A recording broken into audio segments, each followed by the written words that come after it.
Shirone slowly processed Rai's words. The innate ability of a mage is the domain, also known as the spiritual world. When fighting in a mage's domain, it's like fighting a school of sharks in deep waters. However, there is something that can stir the water and disrupt the school of fish. This is why the anti-magic artifacts Rai just mentioned were created. If the spiritual world cannot be affected, then magic cannot take effect. Once someone possesses this artifact, magic users cannot do anything to them. But in the end, this is still just a theory. In the past, anti-magic was a precious power created from the mana in one's heart. Just this alone made its value extremely high.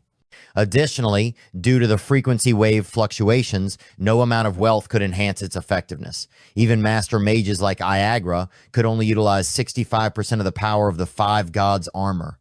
Therefore, the price to obtain a holy artifact is even more astronomical.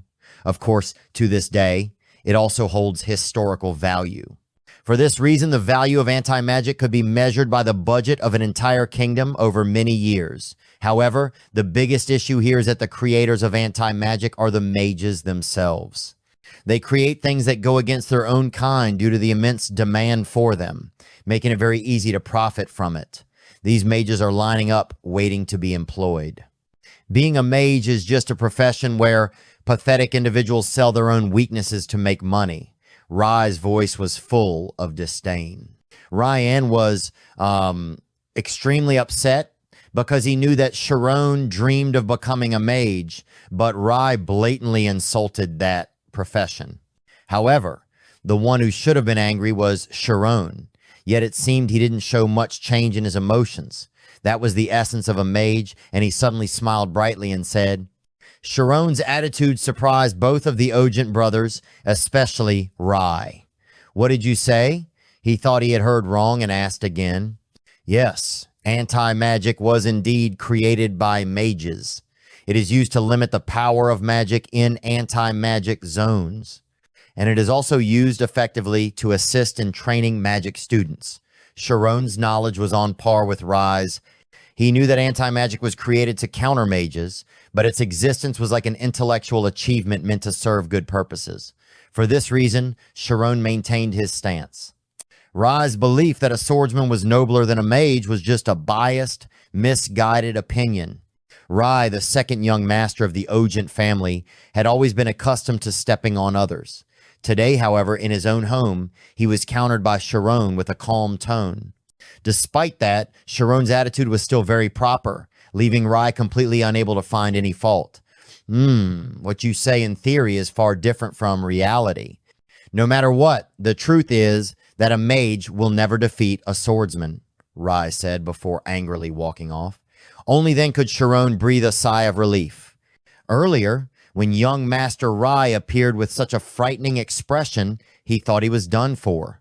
Rian was also quite pleased, as he had finally found someone to stand up to Rai on his behalf. After that incident, Rai no longer went to the library to cause trouble. Because of this, Shirone was able to focus more on his work. 6 months later, when winter arrived, he had completed the task of categorizing over 10,000 of his books. He finished the task 6 months ahead of schedule. Timiran seemed very relieved that the books, which had been neglected for the past 20 years, were finally sorted out. Shirone had completed the task, so he could return home. However, a butler from the Ogent family seemed upset at losing such an efficient worker. He wanted to force Shirone to extend his contract with unreasonable excuses, but Timiran disagreed with this. Meanwhile, Shirone, having finished reading the last book he needed in the Grand Library, completed the task within a year, quickly reorganizing the entire library of the Ogent noble family. Rian, who had been practicing swordsmanship, rushed over as soon as he heard that Shirone had finished the task of categorizing the books. He was worried that Shirone would just go home like this. Seeing that Shirone had read over 800 books, Rian seemed even more excited than himself.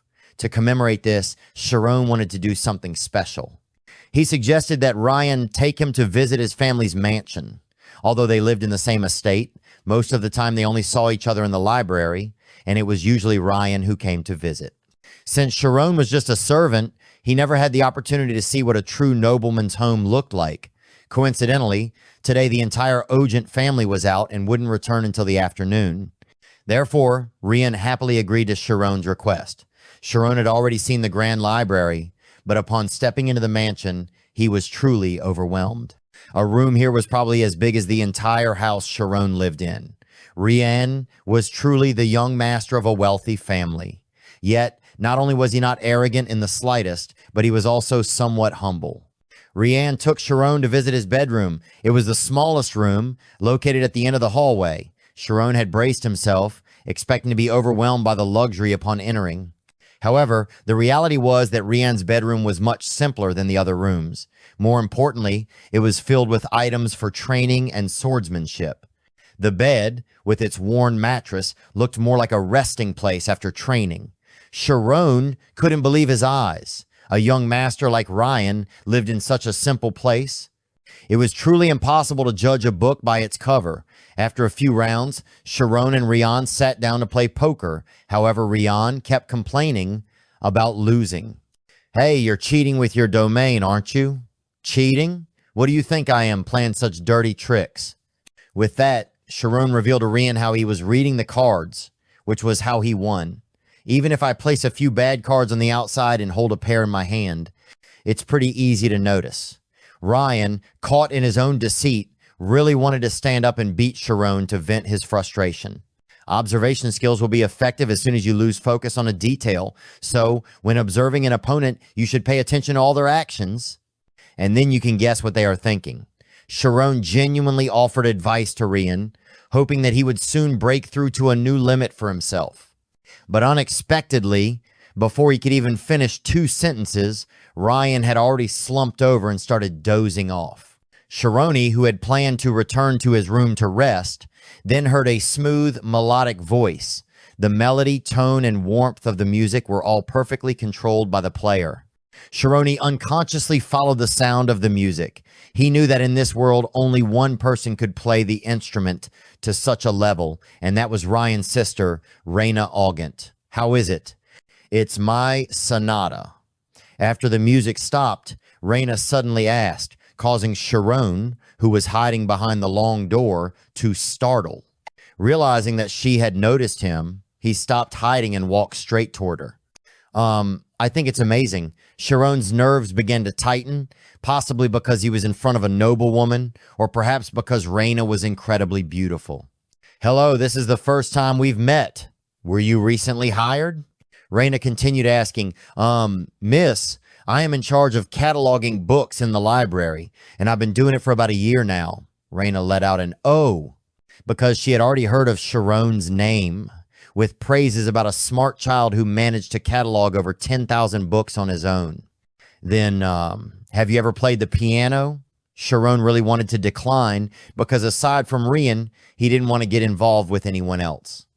Moreover, Rian was a master of using pressure while performing, so he wanted to avoid contact with her. Rian had once said that Rian had the most difficult personality in the mansion. Therefore, when responding, Shirone seemed very hesitant. No, miss, I haven't. Then let me teach you. Come here, Rian said, actively moving to one side and leaving a space on the chair for Shirone. But he really didn't dare sit on it. What's wrong with the Ogent siblings? Shirone thought to himself, I can't refuse. She's an expert at applying pressure during performances. He awkwardly replied, it's fine. Although he said it was fine, inside he was feeling extremely tense. Rian had also mentioned that the most difficult person in the mansion was his sister. She looked at him and smiled gently. Then I'll teach you. Will you sit down here? She gently placed one hand on the piano keys and with the other, patted the space beside her. Shirone was puzzled by her invitation. Beads of sweat began to form on his forehead, and he couldn't stop feeling tense, his inner thoughts screaming, What? Sit there.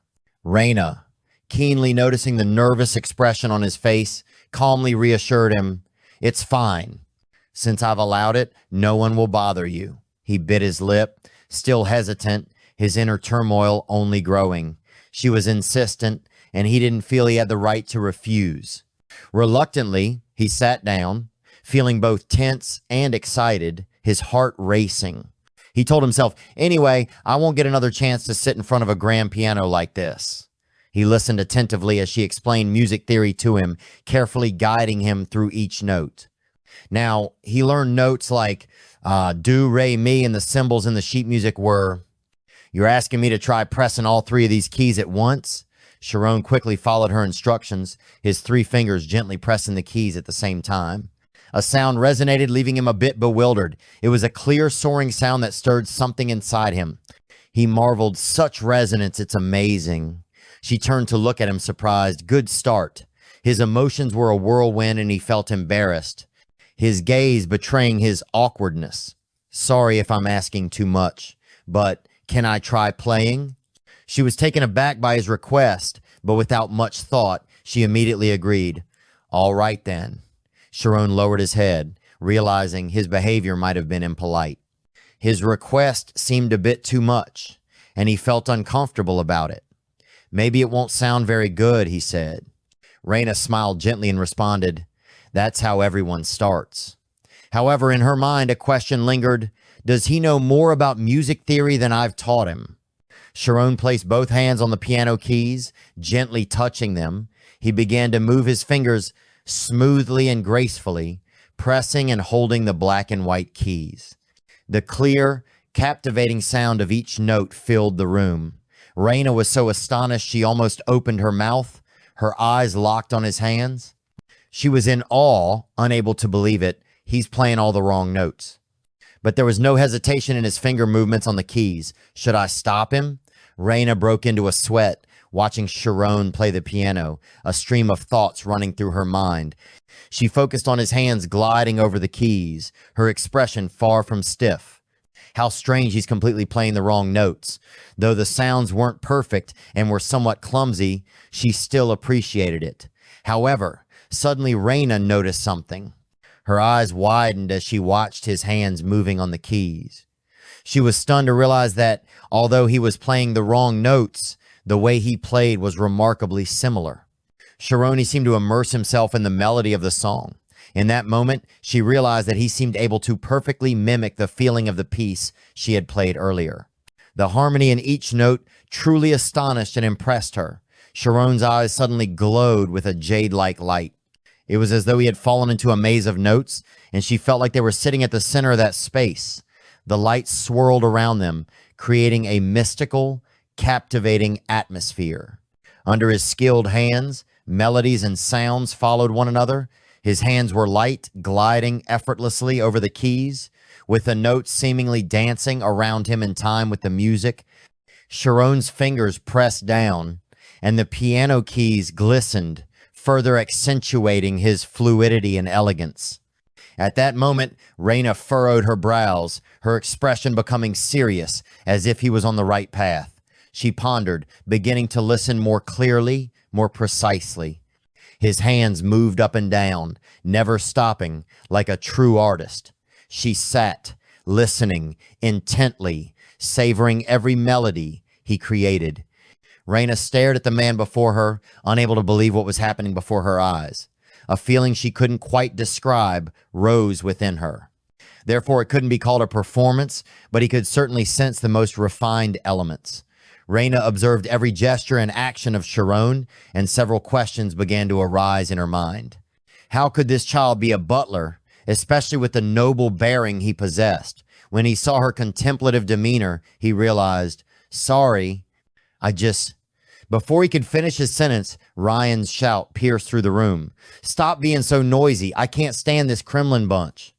His shout shattered the peaceful atmosphere, leaving Shirone feeling uneasy. Sweat began to bead on his forehead. Rian's attitude was clearly displeased, his gaze filled with anger. He stood in front of Raina's room, casually scratching his chest, revealing his well-toned six-pack abs. He kept shouting loudly, once you're home, just rest. Why keep acting crazy? Looking into the room, aside from Raina, the person beside her also took him by surprise. He looked at Shirone with a mix of surprise and confusion. Hey, you're here too, Shirone. What's this awkward situation? Shirone's expression was slightly embarrassed, his face flushed. He awkwardly responded, yes. Yes, that's right. Raina, sitting beside him, was equally confused, not quite understanding the situation. She was surprised. Wait, do you two know each other? While Rian stood still, Shirone kept glancing between him and her, both feeling awkward. He stuttered, no, it's just, he didn't know how to answer her question, sweating nervously. A sense of unease rose within him, fearing that the friendship between him and Rian would be exposed. Why does it feel like I'm committing some sort of crime? Behind them, Rian, now completely calm and his eyes lighting up, chuckled nonchalantly. Oh, Shirone, huh? He finally seemed to fully snap out of it and introduced Shirone to Raina. He's my friend. Shirone froze, startled, and almost dropped to the ground in shock, his eyes wide with panic as he looked toward Rian. What are you saying, Rian? You must know what's going on in my heart. Perhaps he was afraid that their friendship being revealed would not end well. Rian smiled brightly, hands on his hips, and turned to Raina. Rian reassured him, don't worry, the gremlin witch has a tough personality, but she doesn't care about stuff like that. Shirone opened his eyes, unable to believe what he had just heard, his inner tension rising. What? How can that be?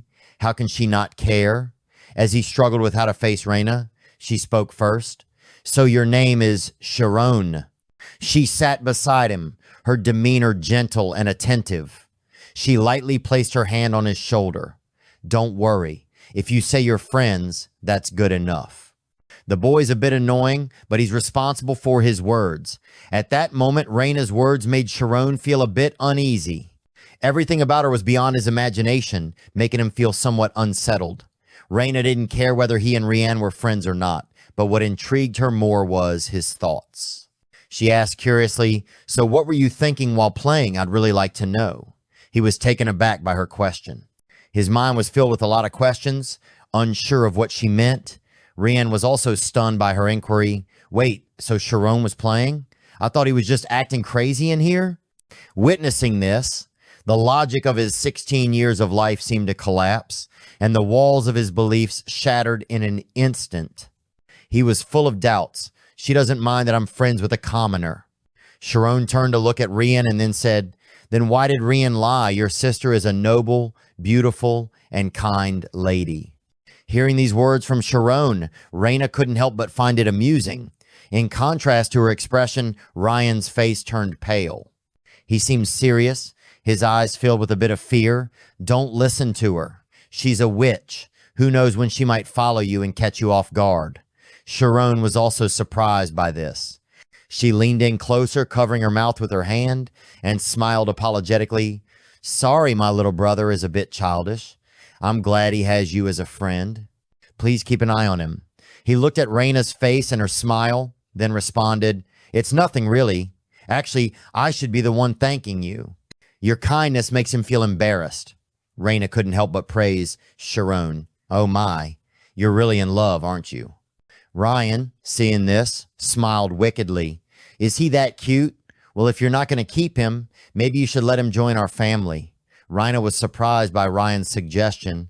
She gave him a smile full of interest and affection. Aren't you worried he might steal your sister away? Rian sneered. What are you talking about? I'm not worried about you. I'm worried about Shirone. He's very valuable. With that, one hand grabbed tightly onto his collar. The two of them began to fight, and she didn't hold back, not caring that he was her younger brother, hitting him with all her strength. You thought I wouldn't say anything? You think you're so great? They struggled on the floor, and Rian, unable to take it anymore, cried out, ouch, that hurts. Shirone stood by, watching the two siblings fight each other. The chaotic thoughts in his mind left him feeling confused. Just when he thought he had started to understand the nobility, they became incomprehensible again. After being scolded, Rian grumbled, dissatisfied, and yelled at her. Why are you going home now? You just left not long ago. She nonchalantly brushed her hands. Don't you know Rai is preparing for the exam? I'm here to help with that. We'll leave tomorrow, and he's gone to visit a friend. He'll return later. Ryan's mouth dropped open in shock. What? Are you crazy? He lowered his head, his voice trailing off. Is the distance that far? Seeing that he seemed down, Shirone couldn't stop thinking about what she had said. The exam. It was recognized as the standard and qualification for both mages and swordsmen to be acknowledged not only within the kingdom but across the entire continent. Every year, over 1,000 people participated, but only about 30 succeeded in completing it. Additionally, there was the qualification exam. If one graduated from a kingdom-certified academy like the Alphea's Academy of Magic, they would have the chance to become a certified mage. After achieving results through organizations and guilds, one could rise in rank. Hundreds, thousands of people gathered here, a long line stretching as far as the eye could see, with no clear end in sight. But where there was wealth and fame, there was always a crowd. There, people naturally gathered, and even after earning a certification, they still longed for more accolades. It was the legendary exam that Rai was preparing for at the age of 18. Shirone slowly admired. Indeed, geniuses are different, he thought, knowing they also had the full support of their family. He sighed deeply, his mood slightly sinking. Raina approached him and gently patted his head in comfort. It's all fine. I'll go prepare dinner. It's seafood from the royal palace, so I only need to go prepare it. She turned to him and flashed a bright smile. It was nice meeting you, Shirone. See you next time. He stared at her, somewhat dazed. Yes, I hope you have a good day. He thought to himself, will I ever get the chance to meet her again? Remembering the moment when she taught him to play the piano, it had felt wonderful. He wasn't sure if he would see her again because he would be leaving the mansion tomorrow. Raina left the room, leaving Shirone and Rian behind. He turned to Rian and hesitated before speaking. Rian, your sister. Rian looked at him. Huh? Shirone stared off into the distance, wavering in his thoughts, then asked, does she have a boyfriend? The question left Ryan stunned, speechless for a moment. Looking at Ryan's expression, Shirone realized he had made a slip-up. He quickly tried to cover up, it's nothing. Ryan couldn't stop laughing, his eyes twinkling with amusement. Shirone quickly reacted to his attitude. I was just curious. Forget that question. Also. Before he could finish his sentence, Rian dashed toward the door, shouting at the top of his lungs, Sis! Shirone knew something was about to happen, so he quickly called out after him, I told you it's nothing. He felt his face heat up as he saw Ryan heading toward the door, and he quickly chased after him. The feeling of anxiety flooded his heart, regretting his careless words, all because he was feeling down. Meanwhile, Ryan was running at full speed, not forgetting his mission as he shouted loudly, Sis, Shirone asked. Ryan stood on the floor above, holding on to the railing and leaning over as far as he could, shouting, if you have a boyfriend. Raina, leading the maids to prepare the meal from the royal palace, heard Ryan's shout echo throughout the hall. His words rang out once again. Does she have a boyfriend? His remark made everyone turn in shock to look at him. Shirone quickly rushed up from behind, covering Rian's mouth tightly and pulling him back, causing Rian to make muffled, unintelligible sounds. Above, Shirone kept holding him tight, his efforts to keep Rian silent, making strange, unclear noises that caused the people below to whisper among themselves. Hey, what's going on? A boyfriend? Raina's heart was pounding in her chest. Seeing the maids glance over at her, she could only awkwardly smile, hiding her own embarrassment. She laughed out loud and said to them, they're just messing around. Don't mind them.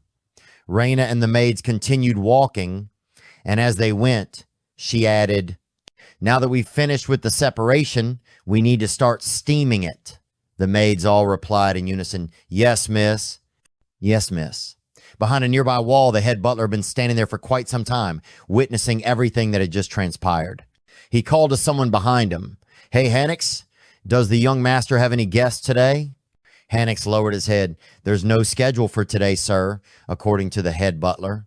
On the upper floor, Rian was about to say more. Shirone, he said. But seeing that Rian was about to stir up trouble again, Shirone quickly pulled him back.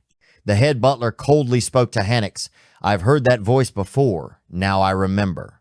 He turned his face, his gaze sharp as a blade, and ordered his subordinate.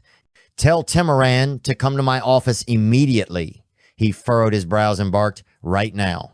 The sky was clear, the garden covered with tall trees. The sounds of Rian's breath and practice echoed through the air. A shout rang out, stop, take a 10-minute break. You're exhausted, can't breathe properly. With his left hand gripping a training staff, his right hand constantly wiping away sweat, Kite looked at him, then stroked his beard. He thought to himself, he's getting more passionate again. Must be about a year now, right? He remembered the last time. He's quick to grasp things. He glanced at Rian before pondering deeply. But I'm sure once Rai goes to the royal palace, the boy will change. The key issue is controlling the pressure. Sweat beads dotted Rian's face, and suddenly a loud voice called out, young master. Rian was startled and quickly glanced toward the source of the voice. A man, wearing a hat and looking hurried and anxious, ran toward him. His voice echoed from a distance. Young master, Lady Raina requests that you return to the mansion immediately. Rian, about to drink from his water bottle, was thrown off by the man's words. Her? If it's about calling her brother, I'm not interested. Tell her to do whatever she likes. The servant quickly denied with certainty. It's not that, sir. The young lady said that Shirone is in danger and may die. Upon hearing this, Rian immediately spat the water from his mouth. He stood up, holding the bottle, and looked at the servant, his expression now filled with concern. What? Why? I thought he was going home today. The servant, who had been running too fast, now dropped to his knees, gasping for breath. The head butler reported to the family head. I'm not sure of the details, but she said it's because of his connection with you. Rian hurriedly grabbed his coat and put it on hastily, his actions reflecting his urgency as he turned back to Kite. Master, I have to go meet my father. Kite saw Rian's panicked demeanor and knew something was wrong. He asked, what's going on? You're a bit too worked up. A butler named Shirone is your friend, and somehow your father found out? With little time left, Rian felt like he was sitting on a hot coal, quickly replying to Kite, I'm sure my father will forgive him once I convince him. I will finish my training, Rian said, but before he could finish, Kite interrupted. You cannot. Rian stopped his movement, stood upright, and looked at Kite. Unable to believe his ears as he asked, what? Kite took the sword, standing in front of Rian. Rian gasped. Master! Back at the magnificent Ogent mansion, standing before the mountain, the place was vast and grand. Inside the main hall, Shirone was kneeling. Male and female servants stood in rows on either side. At the head of the room, sitting in the center, was the family head, Bischoff. On either side of him were Miss Raina and young Master Rai, with the head butler standing behind. Shirone knelt on the ground, his heart racing like ants on a hot pan, as the voice of the man, full of power and authority, rang out, Shirone Aryan. Bischoff exuded the air of high nobility, holding a report in his hand as he looked at Shirone with anger in his eyes. The person will be executed. The great hall of the mansion shook with the announcement. Whispers spread throughout the room. How could this happen? The female servants were visibly worried and anxious. One of them leaned in to whisper to the servant next to her. How dare a commoner act in such a way towards a noble? The whispers and murmurs grew louder, with one servant commenting that he didn't know right from wrong. Even if he's ignorant, he should still know these basic rules. Every word of judgment and condemnation was heard by Timoran. He glanced at the maids but remained silent. The three sitting at the long table were focused. Bischoff held the report in his hand, his attention fully on it, while Rai sat next to him, looking somewhat smug and unconcerned. Only Raina seemed uneasy, sitting on pins and needles, as though there were many things she wanted to say to her father. Unable to hold back anymore, Raina spoke, her tone anxious and urgent. Father, wait, there's something I need to say. As he flipped through the documents in his hands, Bischoff replied, what else is there to say? The document in his hand was being thoroughly examined. It was the report provided by the head butler. A row of servants stood lined up, all clearly nervous and fearful. Bischoff used the stack of papers to accuse Shirone. It contained testimonies from many servants, all confirming that the boy had behaved disrespectfully in private. He turned to Raina and questioned, you've read the contract details, so you should have no objections. Is there anything else you want to say? At that moment, Shirone lowered his head, hesitating for a moment, but then spoke. I want to ask something. He raised his head and looked at Bischoff with a firm gaze. If I am friends with the young master, what will happen to him? All the servants were horrified, thinking that Shirone was done for. Doesn't he understand the situation? He should be begging for mercy by now. Bischoff, furious, barked, How dare you ask me that? Raina glanced at her father, then at Shirone. Despite being in such a precarious situation, he still had the courage to ask about something personal. She wondered to herself, is he worried about Rian, even though he's in this predicament? Bischoff, enraged, didn't hold back in reprimanding him. Typical commoner, so foolish. Do you think that if you associate with someone like you, the nobility will be affected? Shirone sighed, lowering his head, then smiled. He looked up and met Bischoff's gaze, clearly admitting, yes, Rian and I are friends. In front of everyone, he confessed again, we've been friends for a year now, and I'll declare it, we will always be friends. The servants were struck with fear at his words.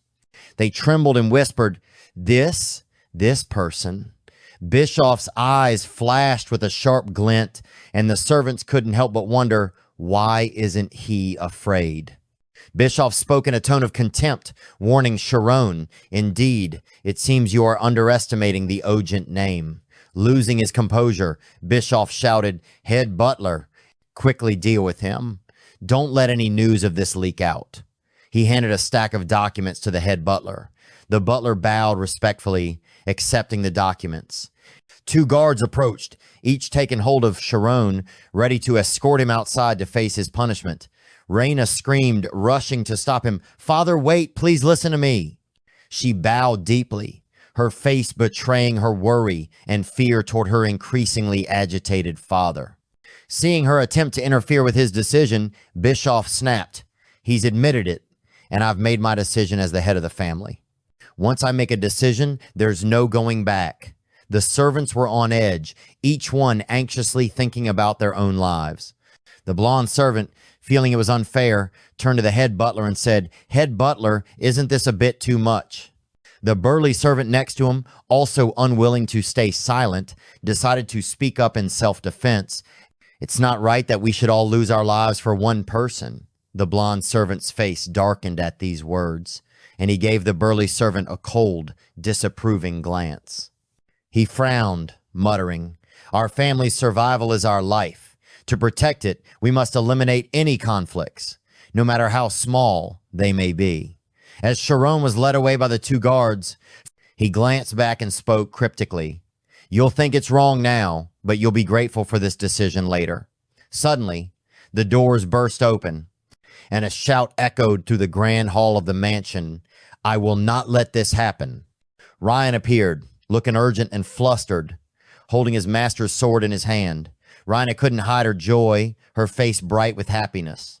Finally, he had returned, and the weight that had been hanging in her heart was finally lifted. She called out, Rian! But contrary to her expectation, Bischoff's face darkened.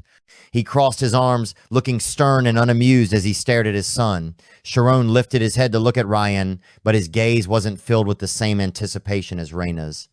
His eyes were resigned, submissive, waiting for the punishment that was to come. Perhaps he feared that he would drag Rian down with him. Filled with frustration and anger, Rian shouted uncontrollably, Who dares to harm my friend without my permission? Bischoff looked at him coldly and decisively, his voice calm but authoritative. I'll say this only once, and that should be enough to show my power and status in this family. Rian, standing below, used all his words to defend Shirone. You don't understand. Just for being friends with you, he has to face this bitter end. He's given his life for our friendship. He confronted his father. Why is he being punished for making friends with me? What terrible mistake has he made? Raina, unable to stay still, stood up anxiously. She was deeply worried about both Shirone and her brother. Bischoff, seeing his son dare to question him on behalf of a commoner, grew even colder. To him, human life was cheap. You don't need to commit a fatal mistake to die. Matters involving nobility are far more complicated than you can imagine. Rian, frustrated and enraged, shouted with a tone of steel, "Just because I'm handling this complex situation doesn't mean I need to kill my friend for the privileges of a noble's son. If those privileges mean I must kill my friend, then I don't want them." Bischoff stared at him with his authoritarian gaze, imposing his views onto his son, his words laced with class discrimination. "Such a child, you ask why he must die? Do you think that just by befriending a noble, the relationship should be equal?" Shirone was being escorted by two soldiers, his breath shallow, and his earlier words only made Bischoff's anger flare up more. Seeing Shirone, he quickly responded, "Do you really think that commoner considers you a friend after speaking such disrespectful and insulting words? Why should he? There are many who want to exploit the nobility," Rian yelled fiercely, rejecting his father's arrogant words. "Shirone would never do that." Bischoff looked at him with half-closed eyes, his tone becoming increasingly impatient. "And so what?" He looked at Rian, his harsh words pressing on his mindset. "Why should I believe you? Prove that you and Shirone are truly friends." Rian was stunned, standing there in shock. He blankly replied, "Prove it?" His mind raced with uncertainty, and he suddenly felt a sense of danger. Raina, standing beside him, didn't expect her father to ask about this, and she nervously glanced at him. Bischoff stared intently at Rian, a half smile on his lips, his eyes filled with smug satisfaction. Rian's thoughts were in turmoil. If I say I can't prove it, then everything is over. The weight of his father's question pressed heavily on Rian. After hesitating for a moment, he finally spoke. My feelings. He asked himself, can you prove a person's feelings? His mind was tangled, and he realized he couldn't just speak carelessly. He tried to put himself in Shirone's shoes. If he were Shirone, he could easily defeat his father. Suddenly, a thought crossed his mind. What if I were Shirone? He glanced toward Shirone. Looking at his face, which was calm and carefree, without any signs of worry or fear, yet his gaze was firm and resolute, Rian fell into deep thought. That gaze, so clear, seemed to be absorbing everything around it. It was the same look Shirone had when he faced him in their earlier duel. Rian stared into his eyes, feeling as though Shirone was guiding him. He recalled Shirone's words from before. Rian, sometimes not focusing on the small things will bring better results. He followed the flow of his memories, remembering when they were playing cards together. When his own hand wasn't going well, Rian rested his hand on his head, feeling frustrated and off course. But in Shirone's hand was the ace of spades. Shirone had guided him, don't focus on the small parts of the opponent. Instead, look at the bigger picture. Rian had doubted him then, the bigger picture. Shirone had flipped over the ace of spades and held it out to Rian. This way, you'll see their true intentions. Rian silently engraved those words in his mind. Rian felt a surge of courage, whispering to himself, look at the bigger picture. Look at the bigger picture. The person standing in front of him now was his father. He was a second-tier noble, the head of the Ogent family, and a fourth-class knight with black hair. Rian gripped the sword his master had given him, his heart filled with conviction. That's right. This isn't just an argument between a father and son. This is a duel. He recalled the events from 30 minutes ago when he received the news and prepared to leave, only to be stopped by his master. He shouted at the elder, Master, why won't you let me go? My friend, he might die. Kite, unfazed by his reaction, remained calm and composed. Yes, you're talking about the kid working in the library, right? Kite hesitated before continuing, but that kid is a commoner. Rian froze, stunned, unable to process what his master had just said. Master, I didn't know you were like this.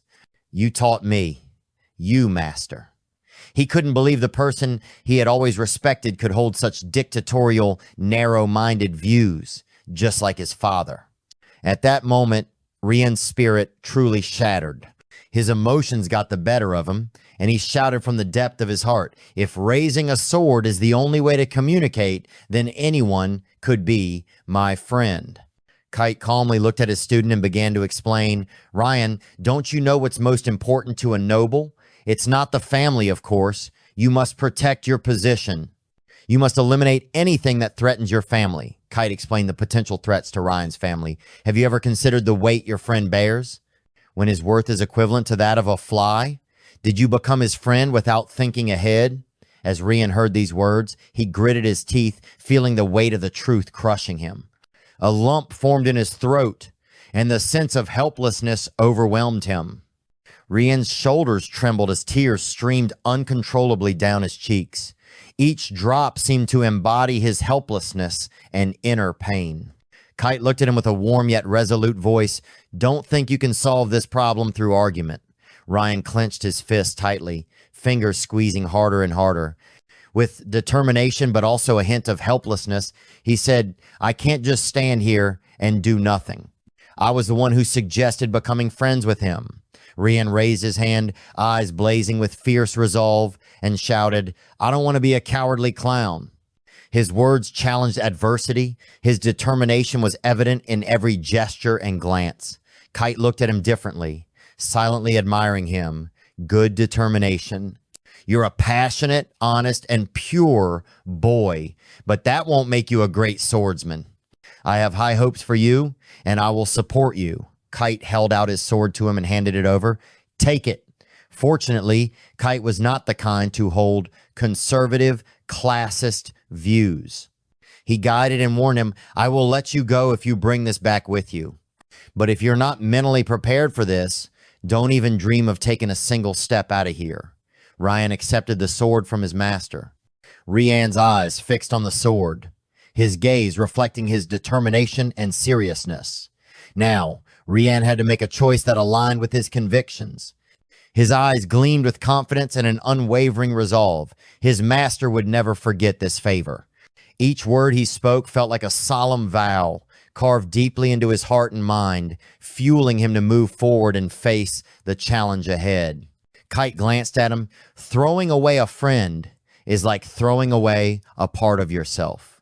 His words served as a reminder of the gravity of Rian's situation. Inside, Ryan's emotions surged like a violent wave. This was a duel, one that would cost him his very life. Back in the present, standing before the grand hall of the mansion, Ryan realized the truth his master had taught him.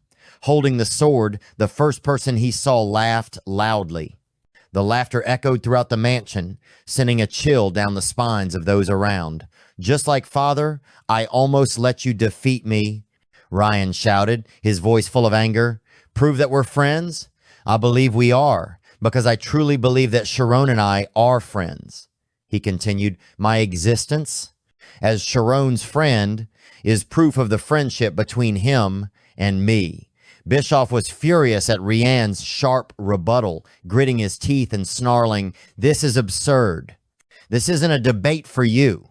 He shouted in fury, and even now, the reputation of countless noble families was crumbling. His words stunned the servants, their faces filled with shock. He continued to speak in a frenzy. If it means preventing the downfall of the family, I would even be willing to sever ties with my own son. His words left Raina and the surrounding maids in complete disbelief. Raina screamed, Father! Ryan stood tall, his posture rigid and resolute. His voice was unwavering. If I must do this to save my friend's life, then I will. He bowed deeply, his right hand placed firmly over his chest, showing the utmost respect and sincerity. Then I will gladly do so. Everyone was stunned by his actions. Bischoff, enraged, leapt to his feet, his fists clenched, the veins in his hands standing out. He screamed at Rian, you little brat, draw your sword. If you truly think that commoner is your friend, then stake your life on it right now. Without hesitation, Rian drew his sword. The sharp sound of the blade echoed, signaling that the bond between father and son was on the verge of breaking. Bischoff, unable to believe his eyes, stared at his son, who was now drawing a sword to fight against him for a commoner. He looked at Rian, his voice faltering. You're even drawing your sword to fight against your own father? Rian raised his sword before him, the tip pointing towards the sky, his eyes flashing with sharpness. I'm not just pointing my sword at you, father. I'm simply showing my trust. Bischoff, clutching his chest, tried to appear helpless. How can you have friends? You can't even get along with other families. Maybe it's because you'll never reach the level of the other nobles. Bischoff tried to manipulate Rian's emotions. Right now, you're just holding on to someone inferior to you to comfort yourself. But Rian lowered his voice and responded firmly. This time, you're wrong, Father. His gaze was like fire steady, unshakable, filled with confidence and belief in himself. He lowered his sword and spoke with certainty. Shirone is my friend, and he is better than me. I want to help Shirone so that he can shine brightly in a higher position. Rian's decisiveness left, Bischoff stunned. Bischoff, furious to the point of embarrassment, pointed at Rian, his voice full of rage as he questioned, have you lied to him? Have you convinced him that a commoner can be friends with a noble? His words were like a sharp knife, piercing Shirone's sense of pride. Shirone denied it. Number Rian stood in front of him, shielding him with his own presence, his voice filled with protection and resolve. Shirone, stay right there. I'll protect you. Shirone knew this was a pivotal moment, not just for himself, but for the friendship he held dear. He called out directly, Rian. Hearing Shirone's call, Rian froze. Shirone took full responsibility. You don't need to bear the weight of this. I will take responsibility for my part. Rian turned in shock to look at him. Shirone recalled the moment when Rian extended his hand to be friends with him. I had a feeling that I would have to choose between being your friend or saving myself. Shirone's eyes were filled with gratitude as he looked at Rian. Even if it means I will die here, I don't regret becoming your friend. Rian lowered his head, his eyes filled with tears. Shirone's sincere friendship didn't disappoint him. His voice choked with emotion, yes. Suddenly, he lifted his head and shouted towards Bischoff, that's exactly what I mean. His words rang out like a firm declaration of friendship and unwavering resolve. Inside, Rian felt a surge of confidence and determination, knowing that he had made the right choice. Rian shouted once again, firmly affirming his friendship with Shirone. Even if I am isolated, we are still friends. His powerful, resolute words left Bischoff speechless. His face twisted in frustration as he stood there, unable to respond. Raina, standing to the side, was so moved by these genuine words that tears began to fall. She found herself thinking, even though we're immature, we are still human beings with emotions. A true friend doesn't turn their back on you. The servants were also deeply moved, each of them shedding tears. Everyone longed for a friend like that. These barriers were what kept them from ever having the equality they deserved. The head butler, also with tears in his eyes, looked at Rian and Shirone, frowning and clicking his tongue. Tsk. Suddenly, a hearty laugh echoed throughout the mansion. How interesting, everyone below looked up in astonishment, and Raina joyfully called out, Father! Clump stood on the upper floor, looking down with vitality, thoroughly enjoying the scene. I never thought I'd witness such a moving moment in my final years. Youth truly is the best. Raina was overjoyed, her heart finally at ease. Everything is fine now. If it were her father, she thought everything would have been handled more easily with him here. But contrary to her relief, Bischoff's expression was far from natural. He looked at Clump with suspicion. Father's here? Raina told me it would take a few more days. Clump replied, I came early because my friend ran off with a young lady. After saying this, he sat down comfortably in a chair. Shirone was also surprised by his sudden appearance.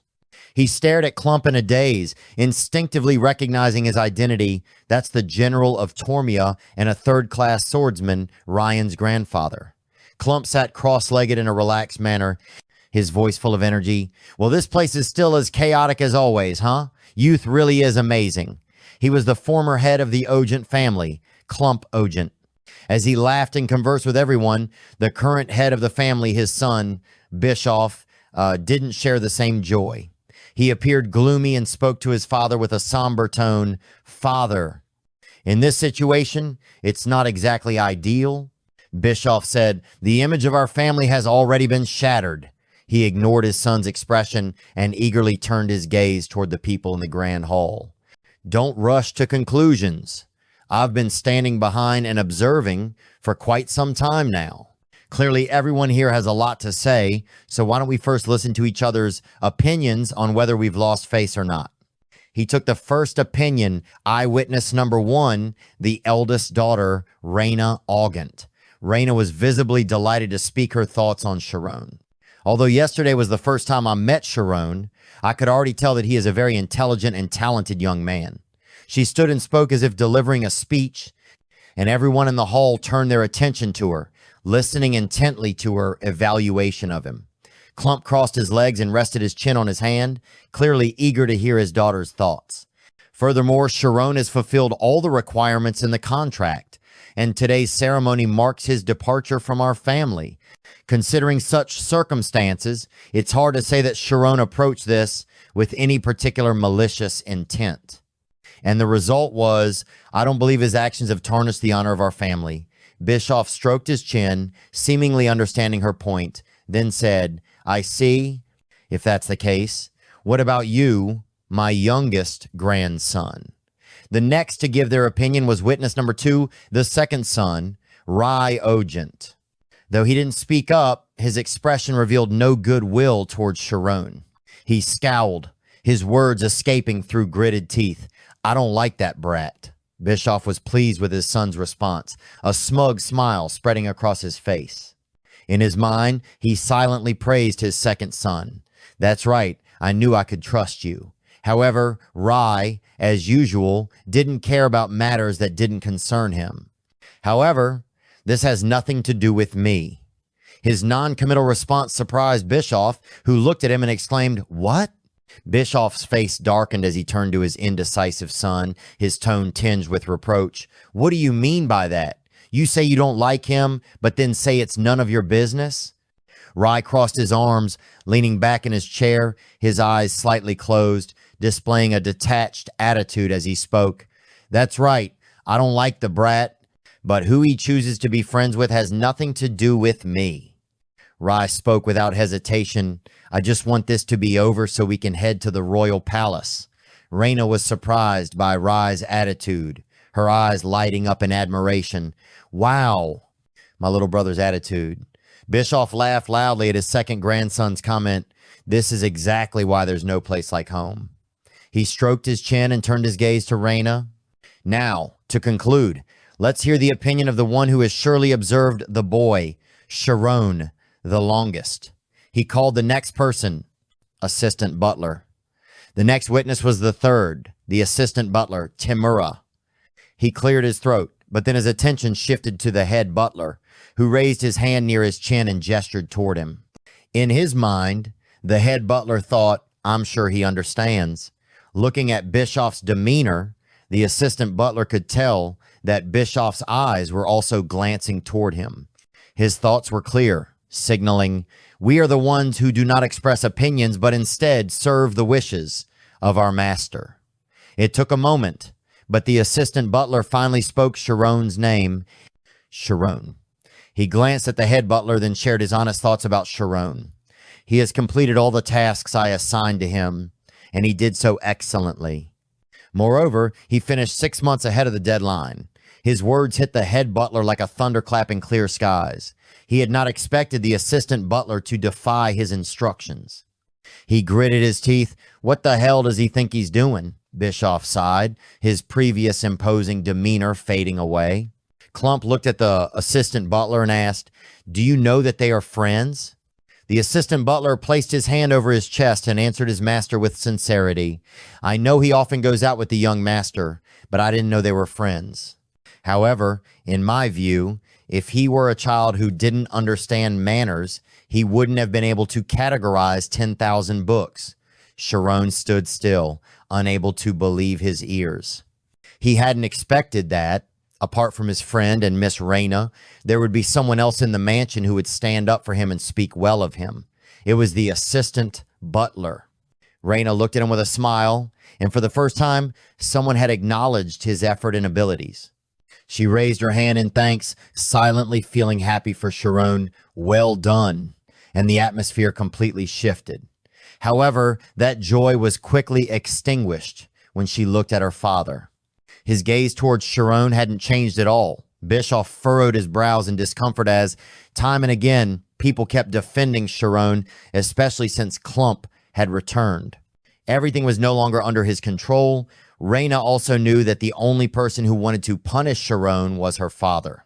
Suddenly, a deep, commanding voice echoed through the room. "Number," Clump stood up, firm in his words. "I cannot agree to this." As soon as Clump spoke, both Reyna and Bischoff reacted simultaneously. "Father, you?" Reyna couldn't understand why he had changed his mind at the last minute. Just when she had relaxed, she now felt as if she were sitting on a hot pan, while Bischoff was even more pensive, his face tense. Clump quickly corrected himself. No, I understand that they consider each other friends." Shirone and Rian stood before him, both filled with anxiety and tension. Clump looked at the two of them, contemplating for a moment. "However, we must stop here," he continued. "If this relationship continues, the rumors will inevitably spread outside. And this could become a weakness that our political opponents could exploit to turn against us," Clump continued. Bischoff, sitting and listening to his father, became more focused. His concerns were being clearly articulated by Clump, while Rye, sitting beside him, remained indifferent, still unmoved by the entire situation. Clump began to share his perspective. "Everyone in our family is a prominent individual in the kingdom. Rye is even preparing for political exams. What else can I do when so many families depend on me like this?" The maids, standing straight, couldn't help but feel anxious about their own and their families' futures. They were commoners, and they understood the implications of Clump's words all too well. "Being able to work for the nobility is already an honor," Clump said. "Shirone, you're a smart child, and I believe you will understand." Reyna turned to look at him, wanting to speak, but choking on her words, unable to say anything. But Rian couldn't sit idly by anymore. He gritted his teeth, his gaze fixed on Clump, his eyes filled with determination and a refusal to be bound by any constraints. Clump, both amused and exasperated, looked at his beloved grandson, his thoughts reflecting a mixture of admiration and frustration. "I see you have quite a bit of potential and intelligence, Rian. But why can't you understand what I'm saying?" In his mind, he struggled as well. He wanted Rian to understand the responsibility that weighed heavily on his shoulders. "You also know how heavy the responsibility of countless lives resting on your shoulders is." At this moment, Clump turned his gaze towards Shirone, wanting to understand how he felt and to know if, after becoming friends with Shirone, Rian had truly grasped what friendship meant. "What do you think, Shirone? I want to thank you for teaching my grandson what true friendship is. He didn't want their family to be condemned by others because of Shirone, so he asked for his opinion. But can we end it here?" Shirone lowered his head, closing his eyes, remaining silent for a long time before finally answering, "Number." Both Clump and Reyna were taken aback by his response. Bischoff was also shocked, not expecting Shirone to be so stubborn and unable to discern the gravity of the situation. Rye, who never cared about anything, now looked at Shirone with a different gaze.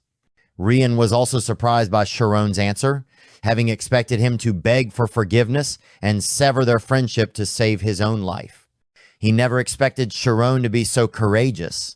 Hesitating, he wanted to call Shirone's name, but he looked at Shirone sincerely, face to face, and couldn't stop himself from calling his name without any hesitation. "Shirone." Shirone placed his hand on his chest, looking directly at Clump, and spoke from the bottom of his heart. "If I am an obstacle to Rian, I won't mind never seeing him again." However, at that moment, he wasn't uncertain or worried. He spoke his mind openly and confidently. "But that doesn't mean I can stop considering him, my friend," with unwavering certainty, he stated. "Rian and I are friends." Shirone couldn't allow his friendship to be shackled by others or corrupted by anyone's words. He turned to Clump and said firmly, "We are friends. As long as you consider all of this, I will obey any orders you give," Shirone said, his voice unwavering. Rian's hand, gripping his sword, trembled uncontrollably. He couldn't help but think, "This is so humiliating." Tears fell once again from Rian's eyes, and inside, he was filled with deep regret. I felt relieved when I thought Shirone wouldn't die.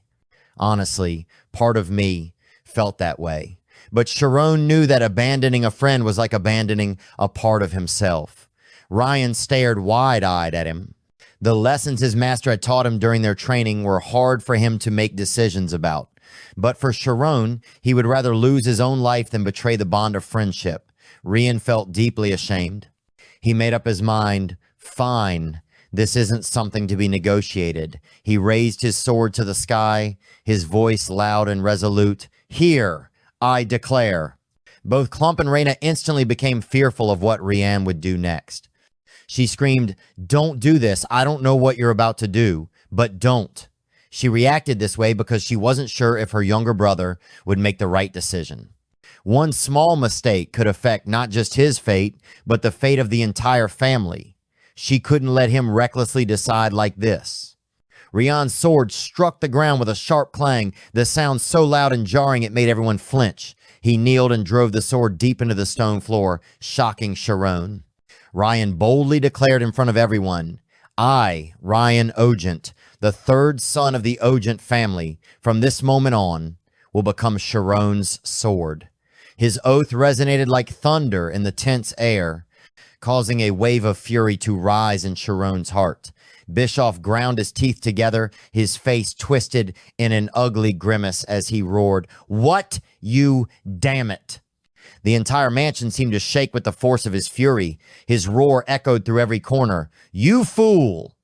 The origin of the Knight's Oath dates back to the founding of the Kingdom of Tormia during a period of chaos. At that time, all the nations, large and small, were fighting over colonial territories in Adafi. The strongest among them succeeded in uniting all the lands and declared the establishment of the Kingdom of Tormia.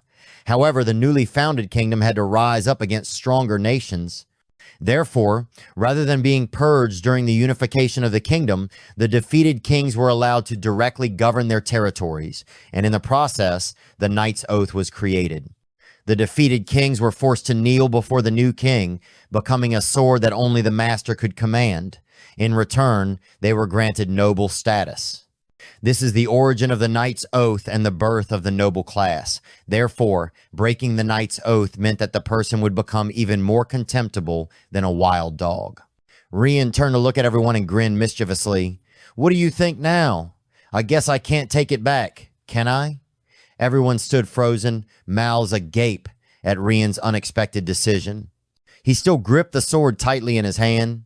Kneeling on one knee, the weight of his actions settled in his heart. He couldn't help but think, "Master, it seems like I've really caused a disaster this time." He also imagined his master's reaction. "You didn't give me the sword for me to do this, did you?" Shirone knelt beside him, taking his hand and his panic in his eyes. "Rian, what the hell are you doing?" Rian didn't answer but glanced at the others. Clump's voice rang out, his face hardening, his features becoming even more resolute. "Rian, if I'm really witnessing you declare that you will become his sword, then surely that boy deserves it, right? Answer me." Shirone helped Rian to his feet, both of them looking at Clump. Clump continued, "Is he really that talented, or is it just that he seems talented in your eyes because you, yourself, are a useless fool?" Hearing this, Rian finally relaxed a little and flashed a confident smile.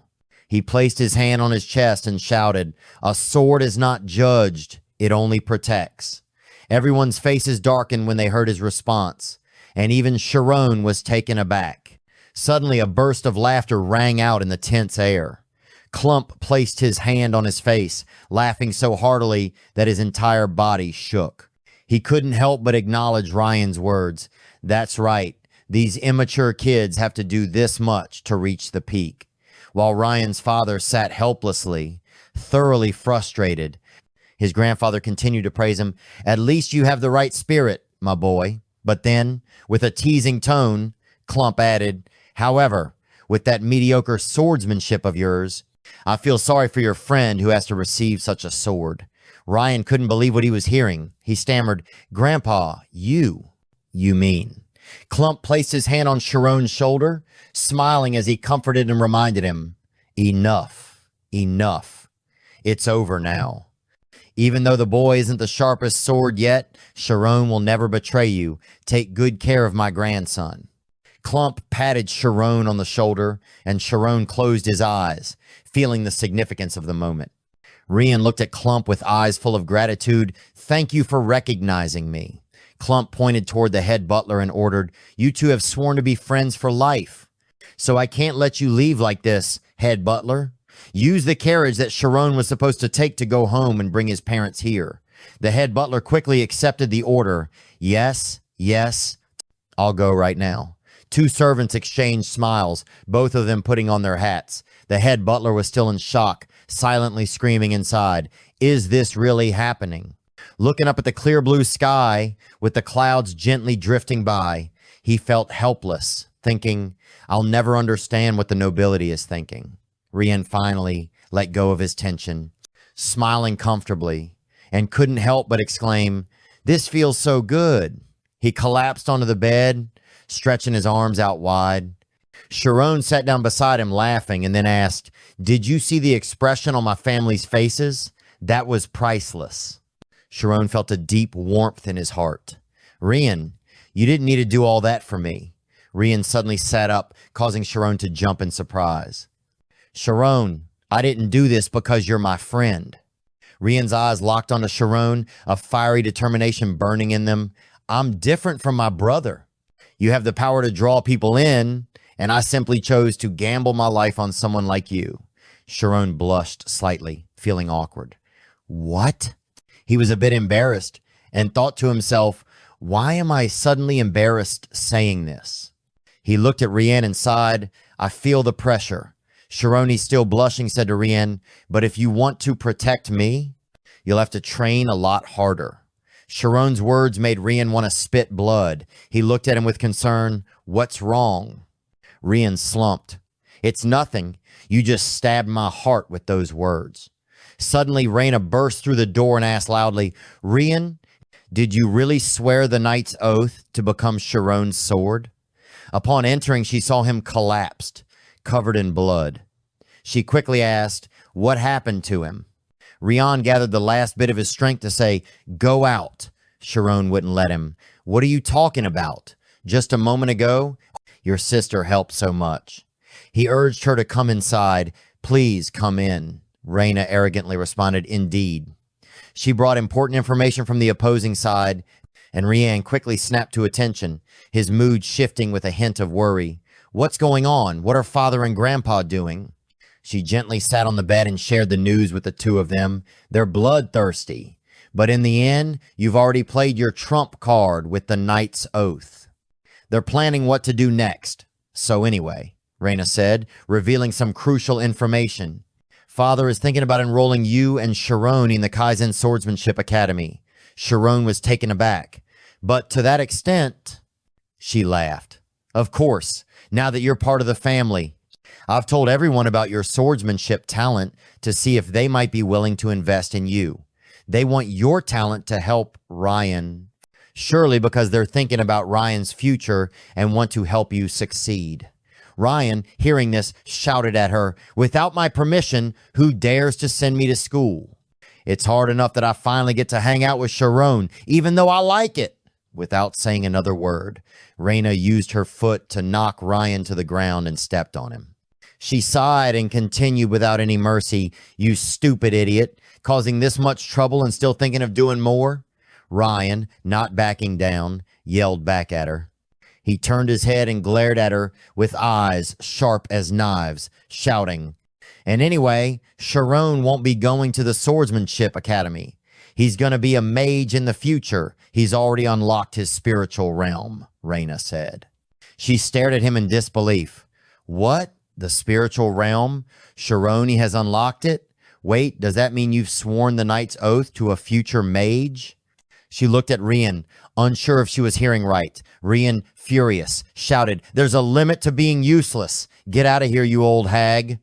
Thinking about the duel between Shirone and Rian, Rihanna spoke again. "So, you used the spiritual realm to perceive the mental world and read Rian's movements to win." Rihanna stroked her chin, impressed. "That's a clever idea. Since your spiritual energy is quite high, this must have been possible." Shirone, embarrassed, replied, "Is that so?" Raina kept praising him. You're amazing.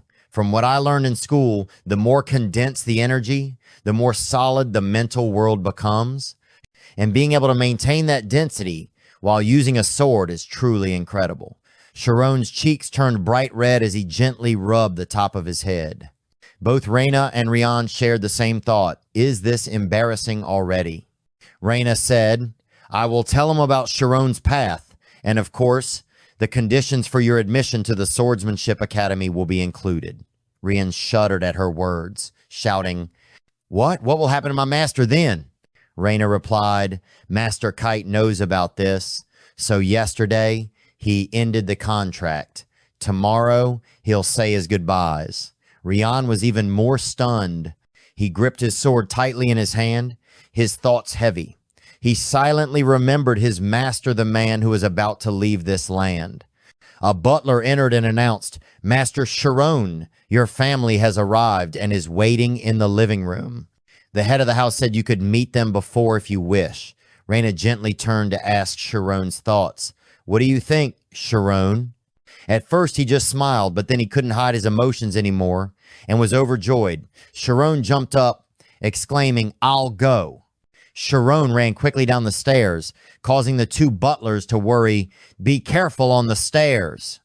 Shirone looked a bit awkward and said, You can talk to me like before, but suddenly doing it like this feels a bit. They immediately panicked and responded, Oh my God, no. Please don't say it like that. Our heads will fly off. He smiled reassuringly. Don't worry, I won't tell anyone.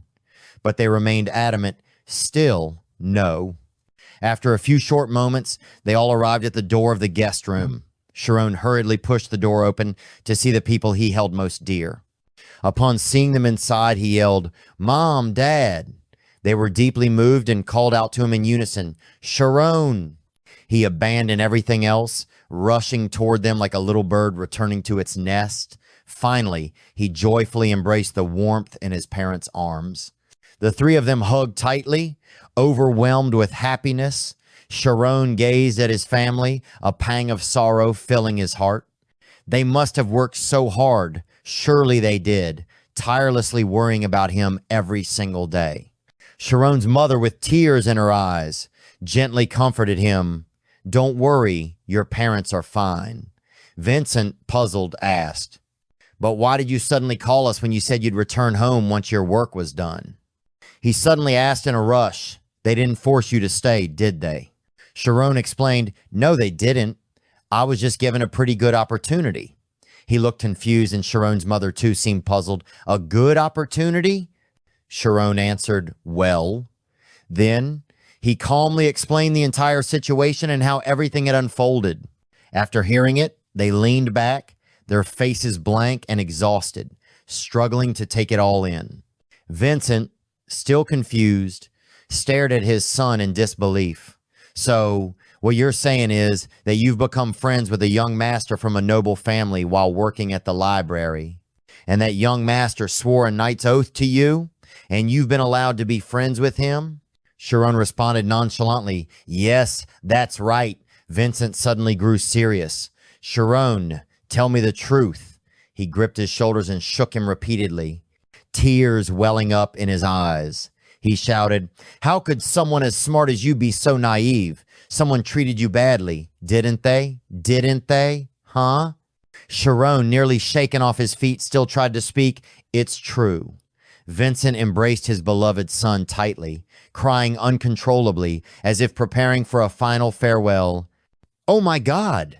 They say that those who visit noble families can never leave unscathed, and Shirone's mother tried to pull her husband away. Suddenly, the door opened again, and the butler announced, Young master, the head of the house has arrived. At that moment, 3 people entered. Bischoff spoke first. It's a pleasure to meet you both. I am the head of this house, Bischoff Ogent. Rian gave a slight bow and introduced himself. Hello, I am Shirone's sword, Rian. Reyna gently introduced herself. I am the eldest daughter, Reyna. I've heard so much about you both. Shirone's parents, witnessing the shocking event, looked pale. They immediately bowed respectfully. Hello, we are Shirone's parents. After hearing this, Raina looked puzzled and asked, "Oh my, haven't you heard from Shirone?"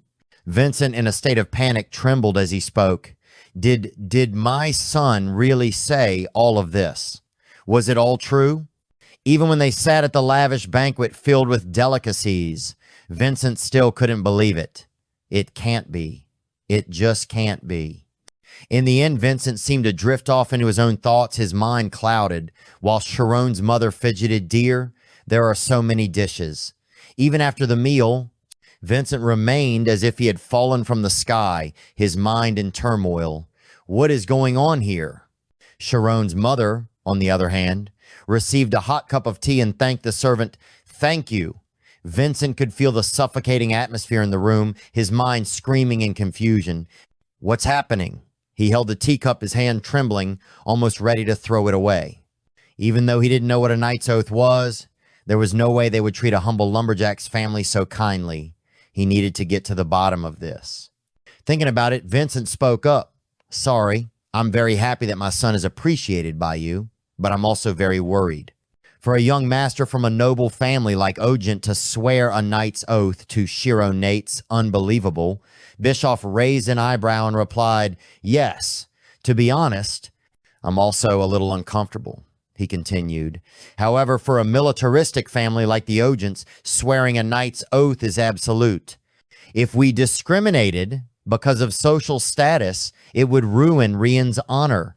So, from now on, we will use honorifics. Please don't feel uncomfortable, and my family will fully support your son." Clump chuckled and said loudly, "It's been a while since I've heard you say something right." Bischoff, irritated, snapped, "Father, you're too loud," Shirone thought to himself. As the head of the family who manages and makes all the important decisions, his decisiveness and pride truly suit him. Although he struggled with the decision to place a commoner under his protection, Shirone glanced at Raina, who winked at him. He continued to think as he saw Ryan's bright, encouraging smile, but his gaze was unwavering, wasn't afraid of anyone. Bischoff now returned to a serious expression and said, "To get straight to the point, I must say that your son has the ability to use the spiritual realm. The spiritual realm isn't something that can be obtained just by working hard, frankly. It's a talent that one is born with." He continued, "From what I know, he's aiming to become a mage. So, if he wants to earn an unofficial mage qualification as quickly as possible, I'm thinking that the Alpheus Magic Academy, one of the 5 most prestigious schools in the country, would be the best fit for him." Bischoff stroked his chin and added, "I'm not saying he has to go to that school to become a mage, but if he doesn't, it would be a waste of his talent, and I would not encourage that. Therefore, he should attend Alpheus Academy to meet the standards of the Ogent family." Clump reminded, "Consider their understanding, son." He looked at Vincent's stiff expression and immediately understood what his father meant. Bischoff then got to the heart of the matter.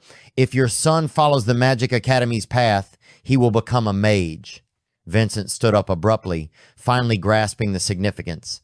"Our son will become a mage?" Vincent thought to himself. "A mage academy?" His voice faltered. "It can't be. This must be a dream, our son." Bischoff continued, "However, the biggest issue is his status." Vincent was startled when he heard this.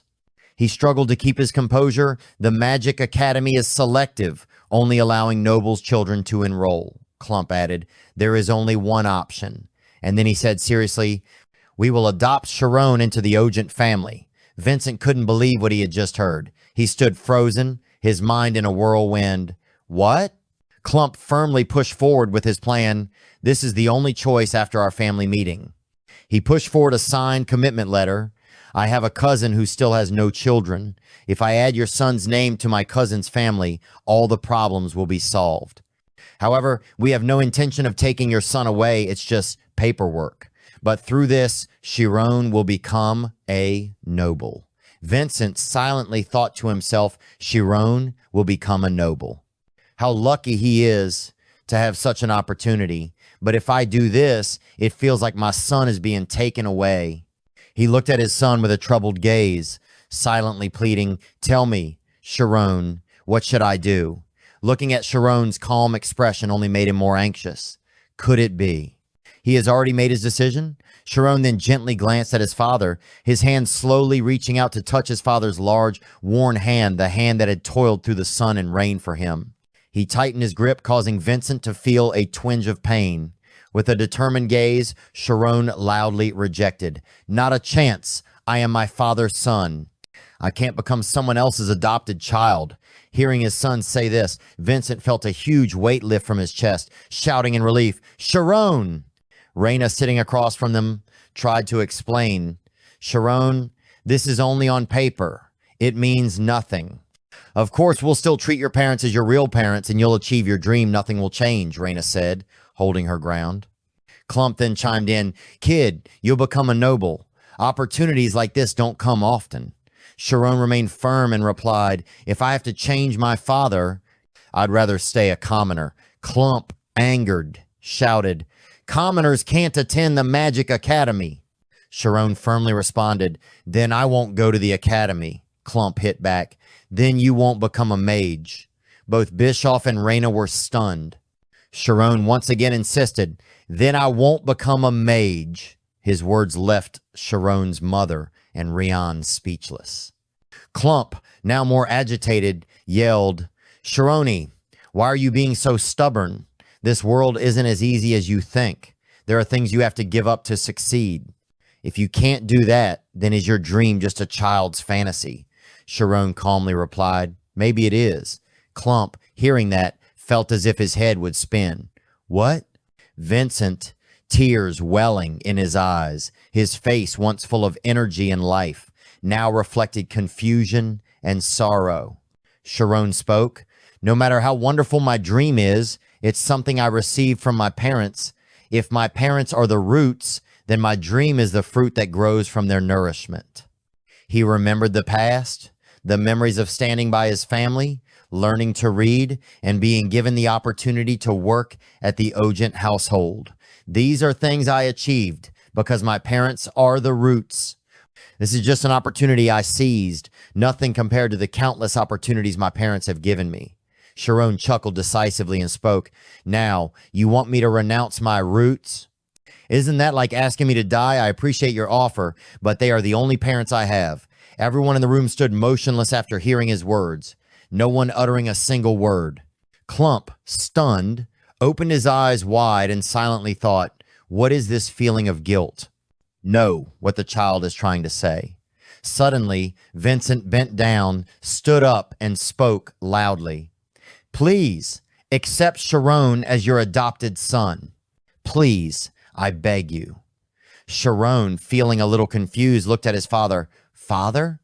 Clump from a distance said, I understand what you mean, but what Shirone wants is more important.